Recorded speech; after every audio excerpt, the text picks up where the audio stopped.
BNS धारा 351 आपराधिक धमकी और शब्दों में न्याय। इस एक्सप्लेनेयर में एक बहुत ही दिलचस्प और गंभीर विषय पर बात होने वाली है। अक्सर देखा जाता है कि रोजमर्रा की जिंदगी में छोटी सी बहस अचानक एक भयंकर रूप ले लेती है। कुछ पल का गुस्सा आता है और मुंह से कुछ ऐसे शब्द निकल जाते हैं जो शायद कभी नहीं कहे जाने चाहिए थे। इस कानूनी विश्लेषण में हम ठीक इसी मुद्दे को डिकोड करेंगे। जब कोई आम विवाद कानूनी हदें पार कर जाता है तो उसके परिणाम क्या होते हैं, ये जानना हम सब के लिए बहुत जरूरी है, क्योंकि कई बार अनजाने में ही सिर्फ शब्दों के जरिए एक बड़ा अपराध हो जाता है। तो चलिए बिना किसी देरी के इस कानूनी ढांचे को समझते हैं और देखते हैं कि कानून की नज़र में शब्दों की क्या कीमत है। स्क्रीन पर लिखा ये सवाल देखिए, क्या देख लूंगा कहना अपराध है? सच कहूं तो ये एक ऐसा डायलॉग है जो सड़कों पर, दफ्तरों में या पड़ोसियों की बहस के दौरान बहुत ही आम सुनने को मिलता है। जब माहौल थोड़ा गर्म होता है तो अक्सर अपना दबदबा बनाने के लिए इस तरह की धमकियां दी जाती हैं। लोग इसे महज एक आम बोलचाल का हिस्सा मानते हैं और सोचते हैं कि जब तक किसी को शारीरिक नुकसान नहीं पहुंचाया गया तब तक तो कोई अपराध हुआ ही नहीं। लेकिन क्या वाकई ऐसा है, या फिर इसके पीछे एक गहरा कानूनी जाल बिछा हुआ है? कानून हमेशा इस तरह से काम नहीं करता है। ये सवाल सीधे तौर पर सोचने पर मजबूर करता है कि आखिर बोले गए शब्दों की कानूनी सीमा कहाँ जाकर खत्म होती है। अब देखिए, बात अक्सर सिर्फ देख लूंगा तक ही नहीं रुकती। इन वाक्यों पर गौर करें।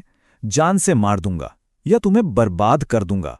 अक्सर फोन कॉल पर या तीखी नोकझोंक के दौरान ऐसी धमकियां दी जाती हैं जो किसी के भी मन में खौफ पैदा करने के लिए काफी हैं।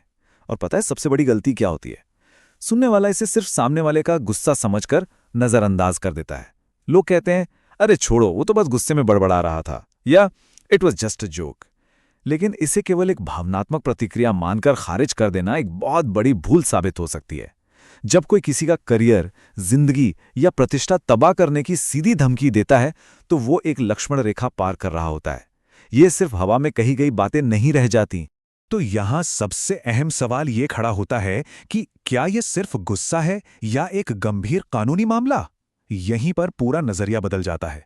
भावनाओं के उफान में कही गई बात और एक सोची समझी आपराधिक धमकी के बीच एक बहुत ही बारीक लेकिन बेहद मजबूत कानूनी लकीर होती है। जब गुस्से का सहारा लेकर सामने वाले को डराने की कोशिश की जाती है तो अनजाने में ही क्रिमिनल लॉ यानी आपराधिक कानून के भारी भरकम दायरे में कदम रखा जा रहा होता है। और एक बात बिल्कुल साफ है, कानून किसी के गुस्से को बहाने के तौर पर कतई स्वीकार नहीं करता। अगर शब्दों का मकसद सामने वाले के मन में डर पैदा करना है तो यह मामला भावनाओं से उठकर सीधे तौर पर पुलिस और अदालत के अधिकार क्षेत्र में चला जाता है। और यहीं पर सामने आता है कानून का असली चेहरा। BNS धारा 351 ये कोई आम नियम नहीं है। ये वो विशिष्ट कानून है जो सीधे तौर पर क्रिमिनल इंटिमिडेशन यानी आपराधिक धमकी से निपटता है। रोजमर्रा की भाषा में समझे तो अगर कोई अपने शब्दों से किसी को डराता है या मानसिक रूप से प्रताड़ित करता है तो कानून उसे बिल्कुल उसी तरह से देखता है जैसे उसने कोई वास्तविक अपराध किया हो। ये धारा समाज में ये सुनिश्चित करने के लिए बनाई गई है कि कोई भी अपने बाहुबल या तीखे शब्दों के दम पर किसी दूसरे नागरिक को आतंकित न कर सके। आसान शब्दों में कहें तो ये कानून एक ढाल की तरह काम करता है जो लोगों को मौखिक और मानसिक हिंसा से सुरक्षित रखता है। अब इस कानून की बारीकियों को एक एक करके डिकोड करते हैं। इसे एक जासूसी बोर्ड पर लगे सबूतों की तरह देखिए। पहली शर्त है जान से मारने की धमकी देना। यह सबसे स्पष्ट और गंभीर रूप है। दूसरी शर्त संपत्ति को नुकसान पहुंचाने की धमकी। मान लीजिए किसी ने कह दिया कि मैं तुम्हारी गाड़ी जला दूंगा या तुम्हारा घर तोड़ दूंगा, तो यह भी इसी धारा के तहत आता है। तीसरी और बहुत ही महत्वपूर्ण शर्त है बदनाम करने की धमकी। आजकल किसी की छवि खराब करने की धमकी देना, जिसे ब्लैकमेलिंग भी कहते हैं, बहुत आम हो गया है। और चौथी शर्त, किसी को डराकर कोई ऐसा काम करने के लिए मजबूर करना जो वो नहीं करना चाहता। अगर इन चारों में से कोई भी एक स्थिति उत्पन्न होती है तो समझ लीजिए BNS धारा 351 का ट्रिगर दब गया। लेकिन क्या ये सब सिर्फ आमने सामने की लड़ाई तक ही सीमित है? बिल्कुल नहीं। कानून डिजिटल और भौतिक दोनों दुनिया में समान रूप से लागू होता है।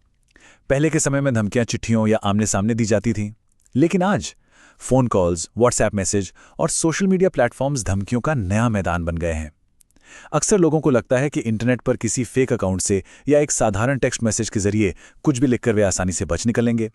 लेकिन सच तो यह है कि डिजिटल दुनिया में छोड़े गए निशान यानी डिजिटल फुटप्रिंट्स बहुत ही पक्के सबूत होते हैं। चाहे कोई किसी के चेहरे के सामने खड़े होकर धमकी दे या फिर हजारों किलोमीटर दूर बैठकर व्हाट्सएप पर मैसेज टाइप करे, कानून की नज़र में दोनों अपराधों की गंभीरता बिल्कुल एक बराबर है। चलिए इस अवधारणा को एक वास्तविक जिंदगी के उदाहरण से समझते हैं।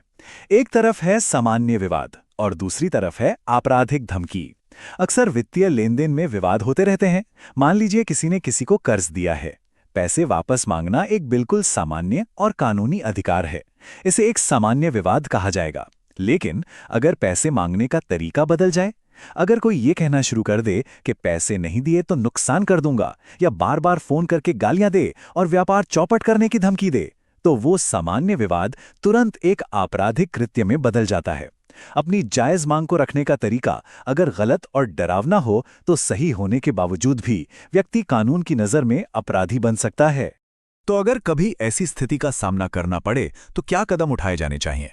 घबराहट में अक्सर लोग सबूत मिटा देते हैं या धमकी भरे मैसेज डिलीट कर देते हैं, लेकिन इसका एक बहुत ही सटीक एक्शन प्लान है। पहला कदम है उन सभी मैसेजेस, कॉल रिकॉर्डिंग्स और स्क्रीनशॉट्स को सुरक्षित रखना। यही असली सबूत हैं। दूसरा कदम, हर घटना की तारीख, समय और छोटी से छोटी डिटेल को एक जगह नोट करना। इससे जांच में बहुत मदद मिलती है। तीसरा और सबसे महत्वपूर्ण कदम, बिना डरे पुलिस में एक औपचारिक शिकायत दर्ज कराना। और चौथा कदम, किसी अच्छे वकील से कानूनी सलाह लेना। ये चेकलिस्ट किसी भी पीड़ित व्यक्ति को एक बेहद मजबूत स्थिति में ला खड़ा करती है, जिससे न्याय की प्रक्रिया बहुत आसान हो जाती है। अब इस एक्सप्लेनर को पूरी तरह से संतुलित और निष्पक्ष रखने के लिए सिक्के का दूसरा पहलू देखना भी उतना ही जरूरी है। कानून केवल आरोप लगाने वाले के लिए नहीं है। न्याय व्यवस्था सभी के लिए निष्पक्ष होनी चाहिए। कई बार आपसी रंजिश के चलते झूठे आरोप भी लगा दिए जाते हैं। इसलिए आरोपी के अधिकारों को समझना भी बेहद जरूरी है। यदि किसी पर इस धारा के तहत आरोप लगता है तो कानून उसे अपना पक्ष मजबूती से रखने का पूरा अधिकार देता है। उसे अपने बचाव के लिए वकील से परामर्श करने का मौलिक अधिकार प्राप्त है। और सबसे बढ़कर, हर व्यक्ति को एक निष्पक्ष और पारदर्शी जांच का अधिकार है। पुलिस या अदालत केवल आरोपों के आधार पर फैसला नहीं सुनाती, बल्कि सबूतों की सत्यता की कड़ी जांच की जाती है, ताकि किसी निर्दोष को सजा ना मिले। जैसे जैसे हम इस विश्लेषण के अंत की ओर बढ़ रहे हैं, इस पूरे विषय का सार बस इतना सा है कि शब्द भी गंभीर कानूनी परिणाम ला सकते हैं। अक्सर बचपन में यह मुहावरा सुना जाता था कि शब्दों से कोई हड्डी नहीं टूटती, लेकिन कानूनी तौर पर देखा जाए तो ये बात पूरी तरह से गलत है। गलत शब्द किसी की पूरी जिंदगी, उसका करियर और उसकी आज़ादी को पूरी तरह से तोड़ सकते हैं। ये एक बहुत ही शक्तिशाली रिमाइंडर है कि चाहे वो असल जिंदगी हो या इंटरनेट की आभासी दुनिया, हर जगह बोले या लिखे गए शब्दों का एक भारी वजन होता है। ये एक स्पष्ट चेतावनी है कि भाषा का इस्तेमाल हथियार के रूप में करने से बचना चाहिए, क्योंकि जब कानून अपना काम करता है तो सिर्फ इरादे नहीं बल्कि बोले गए शब्द ही सबसे बड़े गवाह बन जाते हैं। और अंत में ये एक सवाल हम सबको आत्ममंथन करने के लिए छोड़ जाता है। क्या हमारे डिजिटल और असली दुनिया के शब्द वास्तव में कानूनी सीमा के भीतर हैं? जब भी कोई मैसेज टाइप किया जाता है या गुस्से में कोई वाक्य बोला जाता है, तो क्या इस बात का एहसास होता है कि वो BNS धारा 351 के रडार पर आ सकता है? यह सिर्फ एक कानूनी जानकारी का विश्लेषण नहीं था, बल्कि ये हमारे व्यवहार को परखने का एक आईना है। एक स्वस्थ और सुरक्षित समाज तभी बन सकता है जब हर व्यक्ति अपने अधिकारों के साथ साथ अपने शब्दों की जिम्मेदारी भी समझे। इस सवाल पर विचार जरूर होना चाहिए। आज के इस एक्सप्लेनर में जुड़ने के लिए बहुत बहुत धन्यवाद।